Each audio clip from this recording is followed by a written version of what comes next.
Thanks, Colin. Our team that's presenting today is a sub kind of part of the bigger team that we'll talk about later too. And we're really excited to share with everybody what we have been working on for the last 2 years since October 2019 with creating and implementing the Business Innovation and Lean Center within the College of Business at Ferris State University. David? Our first line of order was to figure out what our mission and vision were going to be, as well as selecting a name. And after much debate and discussion, we determined that the Business Innovation and Lean Center was going to be the name, or BILC for short. We then discussed what was our mission, what do we want to do, what do we want to accomplish, and determined that our mission, which was revised at one point, is currently we provide students with high impact experiential learning opportunities that enrich our community. Student co-led projects give them professional experience by assisting promising nonprofits and businesses in need of process improvements and business solutions. We then drafted and created our vision as to what we want to do, where do we see ourselves, and what do we want to accomplish. And our vision for BILC is we will build an organization of problem solvers, lean thinkers, and innovative transformational leaders. We will increase our partners' internal process improvement capabilities and skills through efficiently and effectively addressing their challenges. You might ask, why the BILC? Well, we want more experiential learning. Lisa and I both have gone out to different companies, and we've set up agreements with different companies, from Spectrum Health, which is the largest employer in the state of Michigan, to places like Gentex and Hayworth. They all bring in students, give them a chance. We do projects there, Lisa especially. I teach more online, she has the live classes, and it's really been beneficial. A lot of them get a lot of hands-on training, and then it leads to good internships. Ferris's strategic plan includes hands-on education. So we're really feeding the mission of what Ferris State really stands for. And what kind of sets us apart is we're all real world. We all came from jobs that involved doing what we do. So the experiential student team model has been pretty successful here at Ferris State.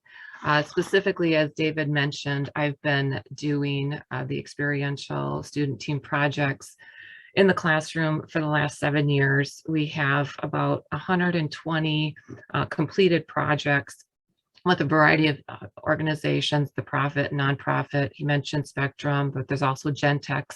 We've worked with a lot on the actual campus with Ferris, especially with COVID, with our golf course, with our Center for Latina Studies, with our bookstore, our IT group. So we've really been working hard. These pictures that you're seeing throughout the presentation are the students that are at the actual work sites.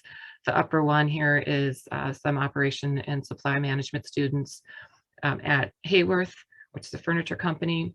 On the lower right is at Gentex, which David has mentioned already. Overall, we've done quite well with the customer satisfaction experience as well. We have about 80% of a customer satisfaction rate, which means that our partners have requested us more than once to come back and actually work on the project, another project. So the model works really well. We have 7 years of experience, and so now the model is going to be extended more into the Lean Center, the Business Innovation Lean Center, and so the students can be part of a class or they cannot be part of a class to be part of this experiential student team projects. David. These are great resume builders too for the students. Just as a side note, the students have done phenomenal.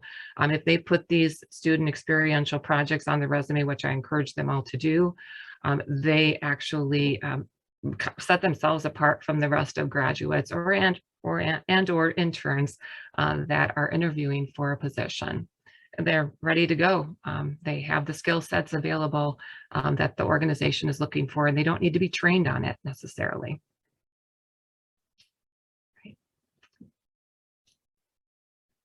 The other piece too is why our customers like us a lot is because we do help them be more effective and efficient with their operations.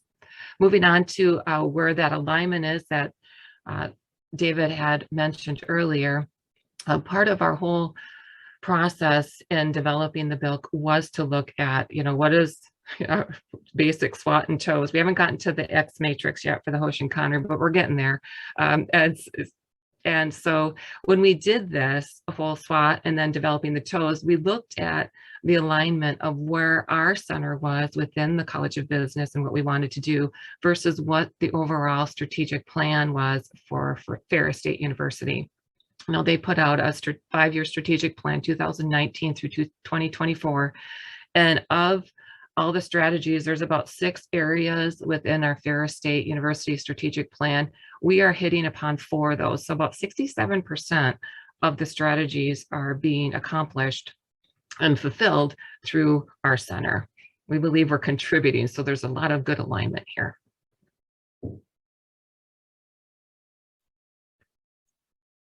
Leslie? Yep.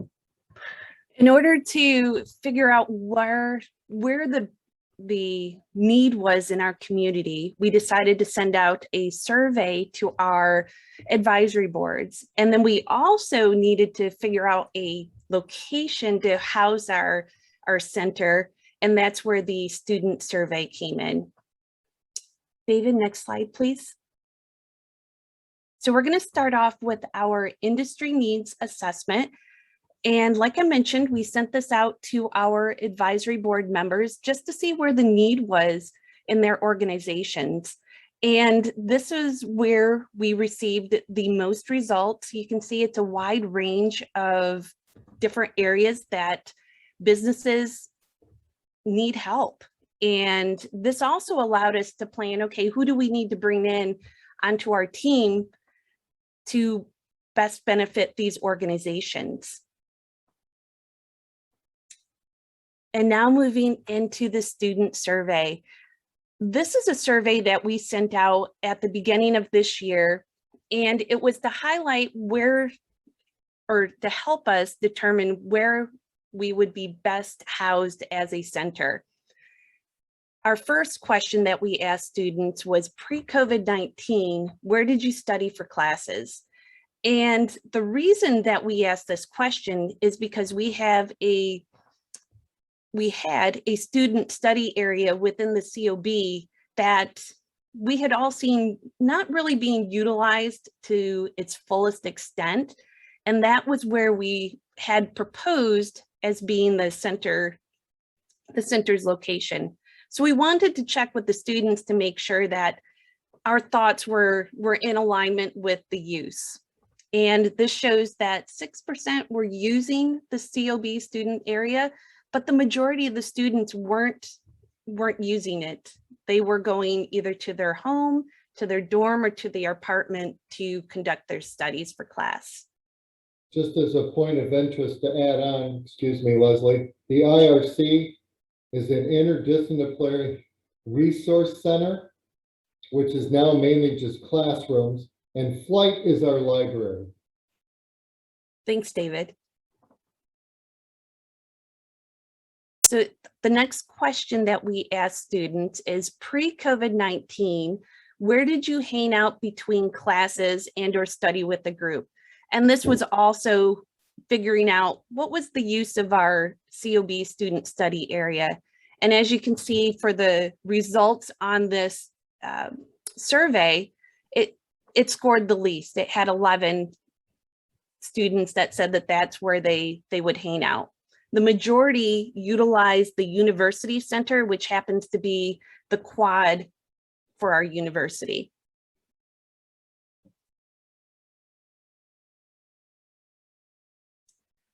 This third question that we asked students, have you had classes that had experiential learning? And because students may not be completely aware of what experiential is, that's why we added in learn by doing projects with industry partners.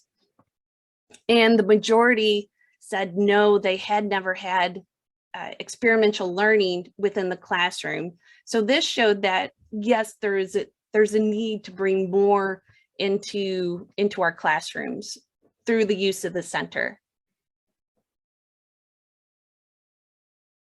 Our last question asked our students, would you be interested in an experiential learning center being added to the College of Business? And predominantly students answered yes, that they would be interested in having more hands-on learning being done in the College of Business through the use of an experiential learning center. Lisa? Yeah, thanks, David. Yeah, as you can see, as I mentioned also, that we are 5 of an 11-person committee that has been diligently working on the BILC and developing and implementing the BILC. So we'll go through the timeline next here and kind of share with you what we've been doing and how we are addressing all those areas correctly. We believe we've done it correctly.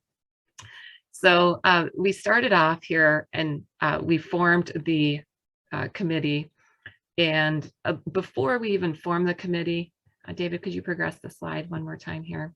Yep. The idea of a center of lean excellence was brought up in the Operations and Supply Management Advisory Board meeting back in March of 2018. So we're kind of molded around a little bit and then decided to expand it more into the business innovation area. We'd capture more disciplines in our department and in our college this way as well. We just thought it would be a bigger center of excellence for the College of Business as we incorporated the business innovation aspect. Then we also started benchmarking, looking at what was available, who was doing this type of center across actually the whole US, and then of course within the state of Michigan. And this is where Ruth comes into play here. Ruth was a great partner and helping me and then relaying the message and information onto the committee of what they were doing at Michigan Tech as in the continuous improvement area. And so thank you, Ruth. She spent a ton of time with me in February of 2020 in her office, and I did so appreciated that. Lots of great information that she shared with me. And then we also had more of a virtual visit with Oakland University. They have a Poly Institute, and they are working with student teams and in the community as well. And so what we see as our niche here, we're trying to do a little bit of both, and we're self-funded. So we'll get to that in a minute as well. But that is a challenge that we're experiencing, but we're making some progress on as well. Also, we got the actual university's advancement and marketing team right up from the beginning in December of 2019 came to visit us. They got us on track as far as we need a mission, a vision, you know, and so some strategies as we've already discussed throughout this presentation. As far as the digital presence, we started off with the Google website, and now we'll be launching the Business Innovation and Lean Center website on our Ferris State University page, probably within this month. It's in the pilot stage right now as far as getting feedback. And so we've been doing quite a bit. We've already talked about the strategic plans and goals. This is just kind of showing you how that went out and the timeline associated with it. We are exploring and have been exploring prospective donors with respect to businesses, corporations, and grants foundations. We've, on a financial aspect too, we're looking at developing pro forma documentations, the startup costs and 5-year outlook. We also have received buy-in. I think that was a big one too for us to get from our former dean for the College of Business, Dean Nickel, to our interim dean at Jimmy Joseph, and all the way up to our provost. So we've gone through several different meetings, sharing our vision, sharing our plan with all the administrators that we believe we would need buy-in from. And now we're back with UA&M, and they are supporting us on a variety of levels, and we're very grateful for that too. We were able to have the space provided to us, as Leslie had mentioned, with the now former student lounge, now is the Business Innovation and Lean Center. And then we're working on populating that center with different types of technology moving forward. And David and Alex Cartwright will be talking about that. So we had a stop. moving forward, we're trying to work with different local companies, and one company's already donated 20,000, which has really given us a head start. We've got a vibe board coming, if anybody's familiar with those. They're totally interactive. And there's other companies myself and another professor are going to go talk to. As you'll see coming up, we've created a flyer, and then we're going to go meet with some of them. Alex, who couldn't be here, is working on different grants. He has a history of getting a few here and there already, and he's got a couple underway that'll help us fund this. The university's been very generous so far, but if we don't start using the room and implement it and everything, we won't be able to hang on to it. Typical probably in any university, especially when you have a choice room. It's a shame Alex couldn't be here. He could talk more about it. But that's about all I can say about the grants. But this is, again, I believe is this Gentex? Gentex was the company that donated money to us. You're probably all more familiar with them than you realize. If you have a car with a rear view mirror that automatically dims when bright lights hit it, it's theirs. The pictures here, David, are at Hayworth. Okay. This is the steel plant. So Alex was going to do this. Who's more familiar, Leslie, with the flyers? Either one of us is fine. I can share, and then Leslie can add into it if I miss anything here. So this is the flyer that our University Advancement and Marketing team has been working with us on.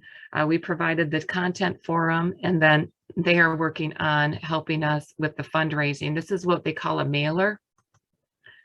And you can see at the bottom right-hand corner the information as far as how they can help out the Business Innovation and Lean Center. So we're expecting a mailer to go out probably at the beginning of next year. And it's kind of more of like a fundraising campaign. We're also going to have an option on our website on how people can help us out too. Lisa, one thing to add to the mailer is that UA&M mentioned that they would also be making it available off of their drop-down menu for additional visibility options for donors. Right. Thanks, Leslie. This is the physical room, as you can see. Our own graphic communication plan to launch signs over the windows. Go ahead, Gail. when and where we plan to launch the Business Innovation Lean Center. Well, we had a soft opening at the start of this semester. And as previously indicated, we received dean approval to utilize the prior student study area within the College of Business. And we were and are extremely excited to have this facility because we wanted something that was visible to students and to our industry partners. And it's a convenient location on the main floor, which is our second floor, within the College of Business, and classrooms are surrounding it. And it's also connected to a conference room, boardroom that can be utilized as well. And as you can see from the photos here, we have great seating area that we can put student teams working together, very comfortable. And as David mentioned, we're in the process of populating it with various computers and our technology needs. I did just find out this morning, I'm on campus and in my office, that we just received this morning the interactive whiteboard and are excited to now start really getting the room set up so that student teams can utilize the room as we have envisioned. And once we have all of it set up and utilized, then we plan to have a grand opening and bring in our donors and potential donors to view our exciting center.